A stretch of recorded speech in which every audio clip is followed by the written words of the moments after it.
You know, one of the things that really touches me is that Christ knew how to resonate with people. As in, the messages that he used to give were messages that resonated with the people. In the entire book of Matthew, chapter 5, it is the Sermon on the Mount.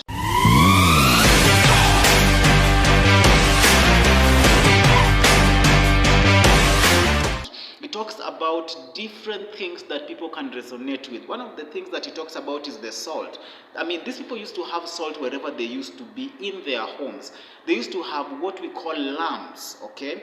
And he says that you are the light of the world. Neither do men light their lamps and put them under a bushel. Why? Because they related with this, you've heard that it will say, hate your enemies, an eye for an eye, a tooth for a tooth. But Jesus now comes and tells them, love your enemies and do good to those who persecute you. Those were some of the instructions that Jesus used to give his disciples. It's a long sermon on the mount, okay?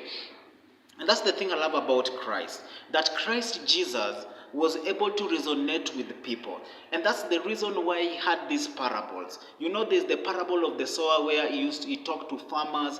There's the parable of the lost that we want to talk about. When people came to him, when the Pharisees and the teachers of the law came to him and told him that you are the Son of God, but the problem with you is that you're hanging out with sinners, okay? And so that's the reason why he talked about the parable of the lost. There are three parables of the lost that he talks about. The two of them we want to talk about today, but the other one we'll talk about next week. So the three parables of the lost that he talks about is the parable of the lost coin, the parable of the lost sheep, and the parable of the lost son. Or like a lot of you like calling it the parable of the parable of the prodigal son, okay, or the lost son. So let's focus on these two parables, parable of the lost coin and parable of the lost sheep. Now, I want you to realize this as you read your Bible. All these parables are found in Luke chapter 15, the parable of the lost. I want you to realize one thing as you read your Bible, that there is what we call symbols when you're reading your Bible. And these parables have what we call symbols in them, okay? Now, the first symbol that we get in these parables is a woman, and the second symbol that we get in this parable is the shepherd, okay? We have the sheep and we have the coin. Those are some of the symbols that are being talked about. A symbol is not the real thing. It's pointing you to the real thing. Okay. Now, the woman and the shepherd represents Jesus Christ. And the Bible says that this woman will take a lamp, and look for the coin until he finds it. And then after she has found it, then she will rejoice and call the neighbors so that they will celebrate. What is ailing you? I don't know where you are lost in. You might be lost in your addiction. You might be lost in your job. But the Bible tells me that Jesus Christ sets us free. The Bible says that he who the Son sets free is free indeed. It reminds me of the song that we used to sing in Sunday school that used to say, come to Jesus our Redeemer. Come to Jesus our Redeemer. And Jesus is calling you today. You might be lost in sexual immorality. You might be lost in alcoholism. You might be lost in your sin. The Bible says in the book of Ephesians chapter 2 that verses 5, that we were so lost in our sins, but God's mercy came to us. And Jesus ends these two parables and says, how much more will there be rejoicing when one sinner comes back to Christ than the 99 ones, or than the coins that were not found, okay? And so it is really, really important that you repent. Repentance is a turnaround, okay? Repentance is a turnaround of what you used to do. Sawa.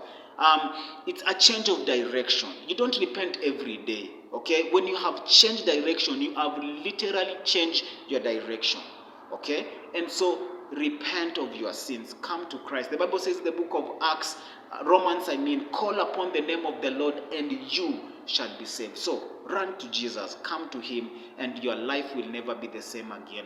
God will get you out of that addiction. God will get you out of whatever you are going through. God will get you out of that sexual immorality. God will get you out of that self-guiltness. God will get you out of every single thing that you are going through. So come to Jesus and see your life not to remain the same again. Repent, turn around, change direction. Jesus is calling you. Behold, I stand at the door and knock. If anybody hears my voice, then I will come in and dine with him. The word dine there simply means to have a meal. Okay, Jesus wants to have a meal with you. You know, when when you're having a meal with somebody, you're getting to know them. You're getting to know who they are. So Jesus is calling you today to have a meal with him. To lost, Jesus anakuita. Sawa sawa. Would you like to give your life to Christ? Let's pray together. Heavenly Father, I thank you for everybody that has watched this video. I speak a blessing over their lives. I know some of them are lost in different things. I pray that, Lord, you will help them to come out of their addiction, to come out of sexual immorality, or whatever is ailing them, oh God. All to your honor, to your praise, and to your glory. I pray that, Lord, you will speak to them, convict them to change direction, to repent in the name that is above every other name. I thank you and I bless in Jesus' name we pray, and everybody say amen and amen and amen. Would you like to give your life to Christ? Why don't you say this prayer after me? Say, Dear Lord Jesus, I know that I'm a sinner. Forgive me, cleanse me, wash me. Write my name in the Lamb's Book of Life and delete my name from the book of death. From today, I am born again. In Jesus' name I pray.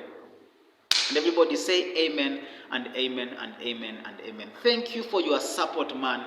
Hey, I am at 87 subscribers. Asanteni sana for the 88 of you who are watching me, who are supporting me. Mungu abariki sana. If you have not subscribed, please go ahead and subscribe to my YouTube channel so that you get more and more. Next week on Wednesday, we're going to be talking more about the parable of the prodigal son. Man, there's an amazing lesson that we're going to be learning there. Sawa sawa.